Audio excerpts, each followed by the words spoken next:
طارق بن زیاد چې د بربر د قبیلې نه دی طارق بن زیاد چې د بربر د قبیلې نه دی بیا ټیپو سلطان چې د میسور د علاقې نه دی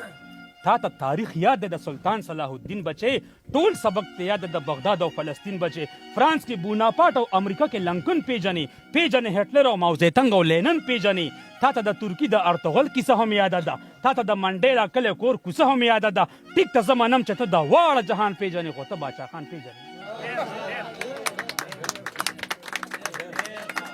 تا ته د پنجاب د اقبال ټوله شاعري درځي تا ته د جناح صاحب د تحریک سبق صحیح درځي ته راجا طاهر او رنجیت سنګ ته رسېدلې سید احمد شهید او اسماعیل ته هم راغلی تا ته د دنیا د تاریخ هر مجاهد ښکلی دی خو تا چېرته باچا خان زنځیرونو کې لیدلی دی ته د ورک مغول په سپک تاریخ هم پی ایچ ډي کوې ته په پردي علم علامه شوې بدماشي کوې څه چل دی که ته جلال الدین شاه جهان پیژنې ته باچا خان پیژنې چېرته یوه شپه دې په زندان کې تېره کړې ده چېرته یوه شپه دې په زندان کې تېره کړې ده ورځ دې د دې خلکو په خفګان کې تېره کړې ده ته چېرته په دار او په زنځیر کې ګډېدلی ته چېرته لوټ شوي پښتونخوا را پړسولی ته چېرته په زوړ غوندې څادر کې ګرځېدلی بل ته چې رڼا کوي ته داسې سوځېدلی ته په تشو لاسو په سنګر کې جنګېدلی جیل ته نه خو ته چېرته د جیل چکر ته تللی ته د پښتنو د اسویلو ترجمان پیژنې ته باچا خان پیژنې تا که پیژندې نو ستا رهبر به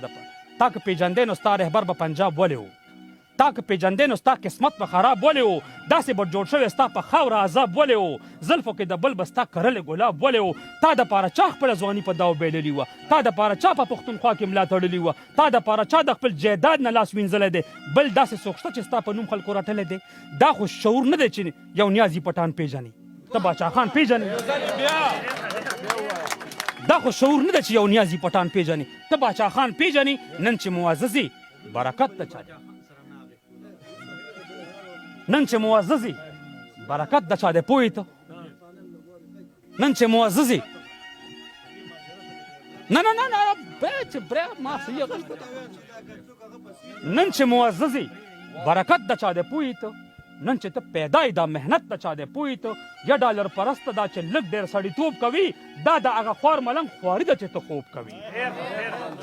څنګه به دې داسې خپله خاوره په کمال خوړه دا ملنګ که نه وی نه روټۍ به دې په سوال خوړه زه د احترام د نظریې کوم چې هر څه ده قدر ستا د دغه عقیدې کوم چې هر څه ده پیژنه نور هم خو د ټکر شهیدان پیژني